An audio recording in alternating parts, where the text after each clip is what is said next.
Hi, my name is Sece Foster. Welcome to the Power of Attunement YouTube channel. So today I want to explore a little bit about how to stay in the heart, how to drop into that place of heart-centeredness. For me, this is crucial. This is as an attunement practitioner. So for the energy medicine practice of attunement, there has to be this ability to allow yourself just to get still, to drop in, to open to love, to open to universal love, to open to divine love. However we want to name this, we have to be able to drop in, to connect to that, right? And the heart is a crucial piece. Let's face it, we can't do it with our head, right? We can't do it with our brain, with our intellect. It has to be felt. This is a key part of attunement practice. And from my perspective, it is such a key part of our collective evolution. We can see in our society how the more masculine energies of doing, of conquering, of acting, taking action, have been so dominant, and in some ways the feminine energies have been suppressed. And this is a collective thing that we're working with. And what I know from my own experience is like we can't change the world unless we allow our own selves to be changed. And the heart center is a crucial piece in that. Unless we allow our own hearts to open, to receive love from universal being, to be love in our world, unless we let go of those energies and ways of being that block this, we're kind of dead in the water. And so I think most of you who have tuned into this understand this on some level. So wherever you're at on your spiritual path, in your ascension process,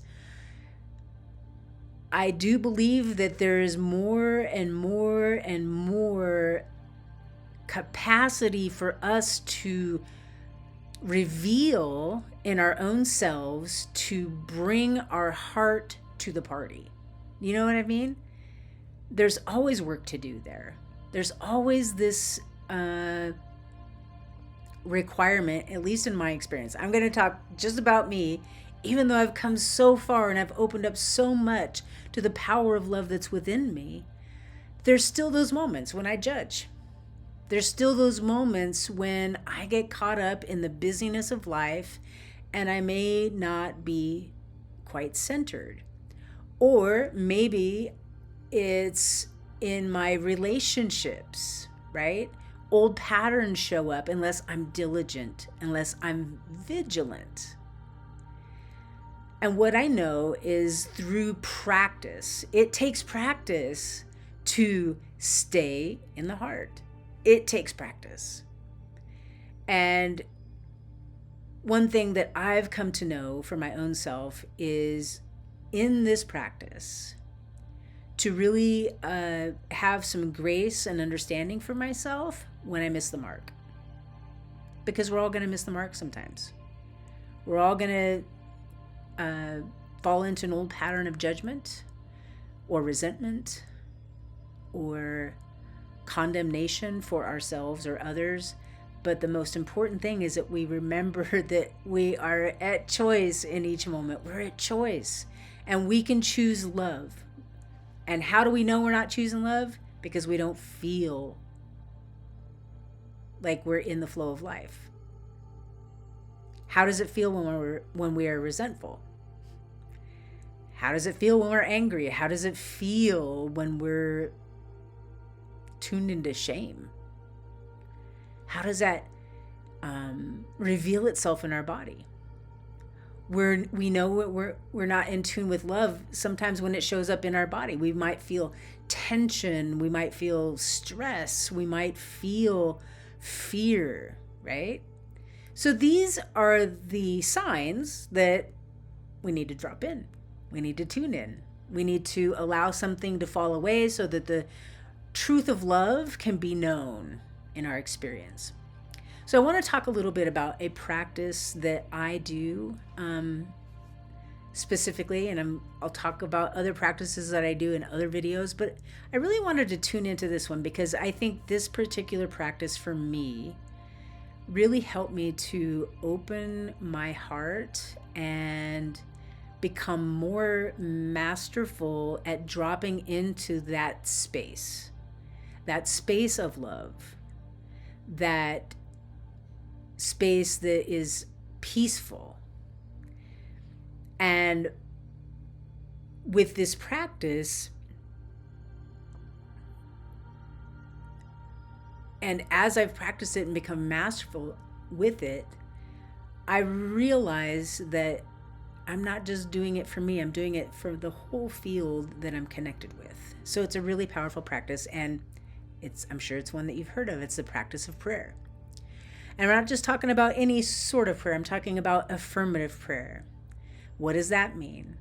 So affirmative prayer, let me say first what it is not.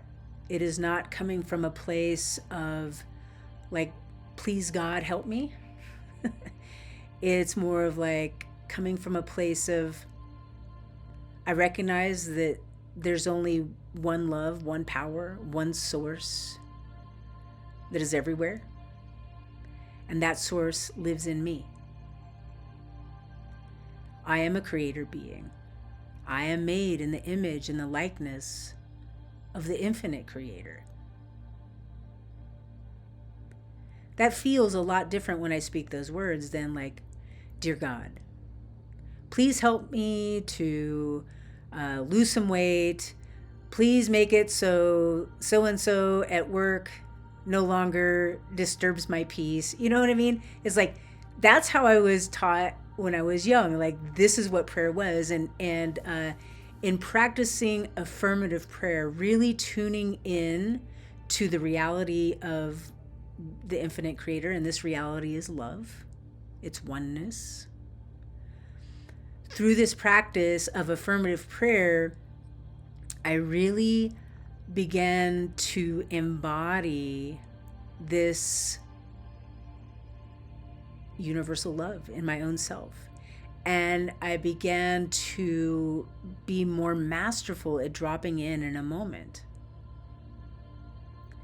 So I learned a particular formula for affirmative prayer through the science of mind teaching. So I became a practitioner, became a licensed practitioner through Centers for Spiritual Living. I also went into 2 years of ministerial school.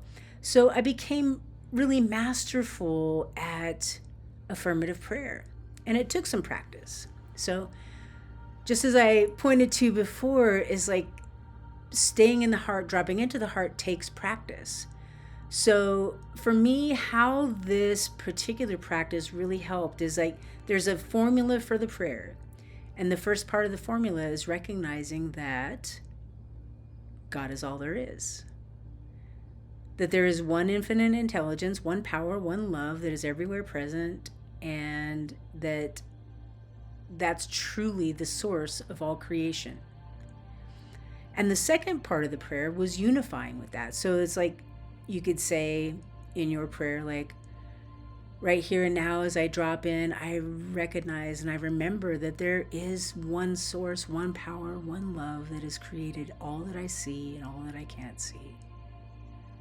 So that's the first step, right?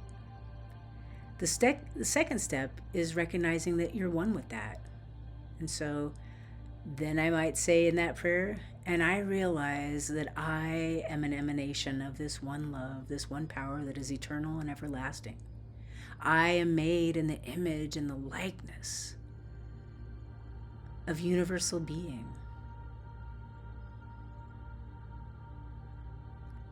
And then the third step of the prayer would be claiming what it is, the spiritual truth of a circumstance or situation.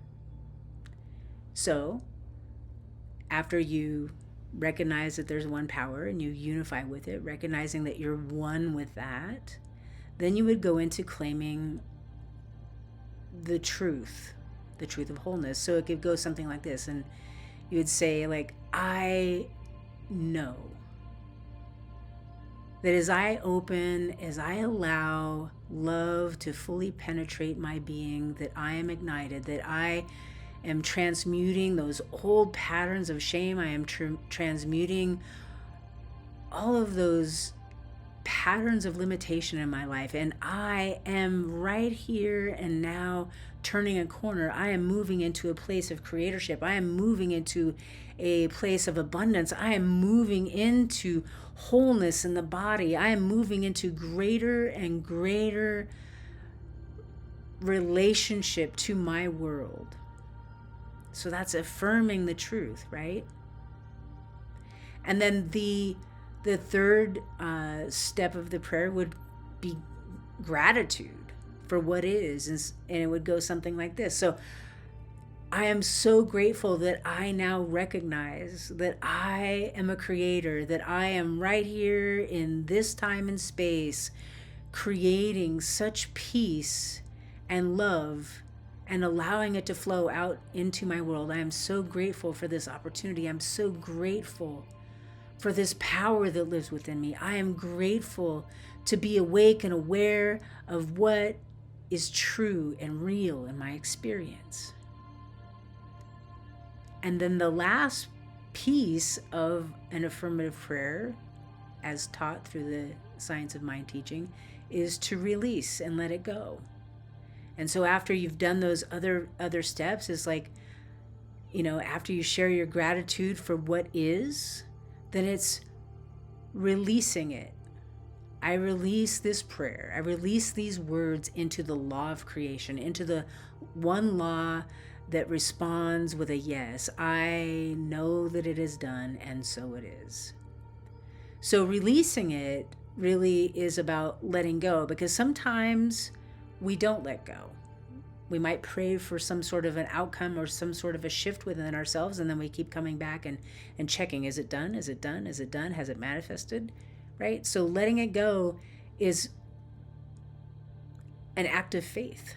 It's beginning to really get our faith to higher and higher levels. So I wanted to bring this practice, and we'll do other videos just to really nail that down a little bit, but I wanted to just point out the perfection of that practice, because it's reminding us every time we pray, if we're praying in that way, that first we drop in and we recognize that there is this power that's right where we are. Not only is it vast and eternal, but it's right here. It's now. It's in me. I breathe it in. And so when we practice that knowing, we become more and more able to drop into that space of being one with that presence.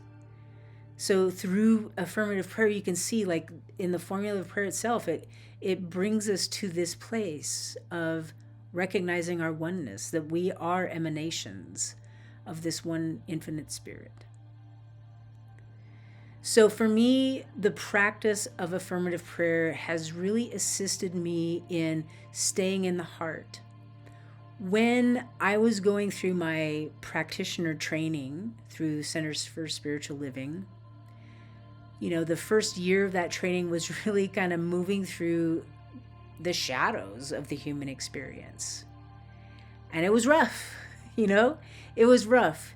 But by year 2, what I started to really come into was this heart of service.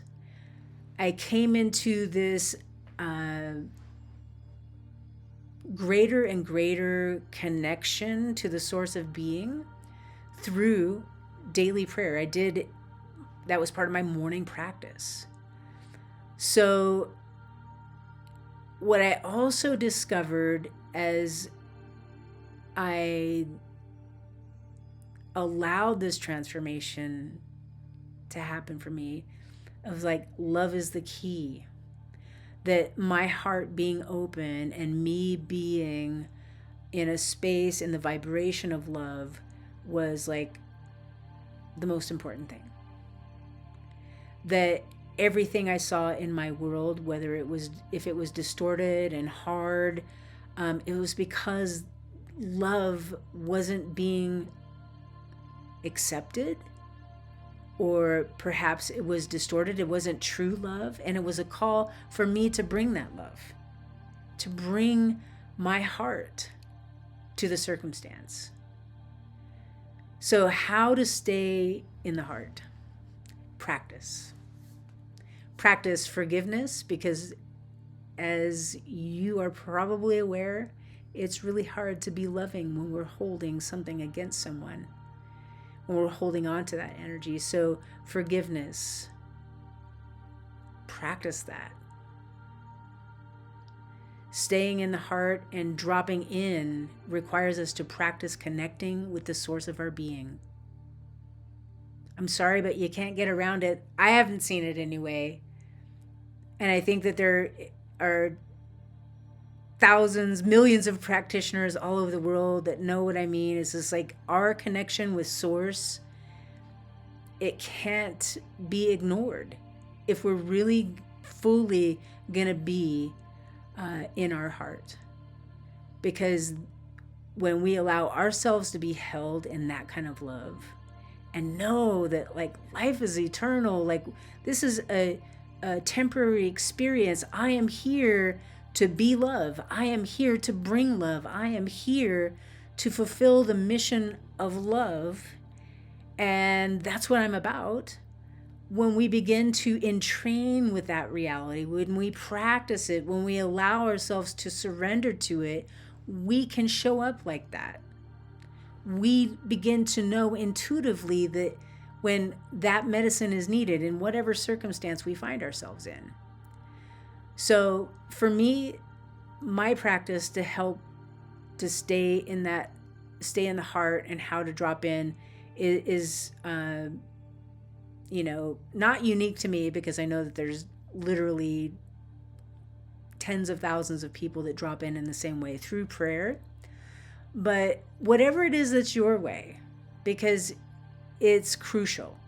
So practice that more. Practice not only connecting with source, but practice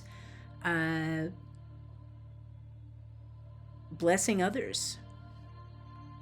Like seeing a need, seeing what's happening right where you are and how you can be of service to it. Because there's something that happens within us. So in Attunement, we call this the spirit of blessing. And there are subtle energies that are ignited in our bodies, in our experience, when we give from a place of true giving. Like there's nothing expected back, right? We just give because we want to assist, we want to serve whoever it is or whatever circumstance we find ourselves in. We want to serve it. So that is another way to practice being in the heart and staying in the heart. So it's not just about our spiritual practice. That is crucial and that is key, but it is about how we are showing up in our life. It's about how we're showing up with the people we're with. And it's a constant work, right? Because wherever we're at in our own ascension process, we still have our work to do, to forgive, to let go, to accept ourselves, to love ourselves, to accept others, to love them, to understand. It's continual work. So thank you for being here today. Just wanted to touch in on this very crucial piece of how do we stay in the heart and how to drop in. So it's through our practice. It's through our spiritual practice. It's through practicing being a blessing in our lives and giving appreciation and gratitude for the people and the circumstances that we get blessed with in our life. So it's practice. That's how we stay in the heart, is through practice. And what I can promise you is the more we practice, the better we get at it, the more masterful we are with it, the easier it is to drop in a moment, right? So that's what I got to say about that today. I want to just thank you for tuning in today.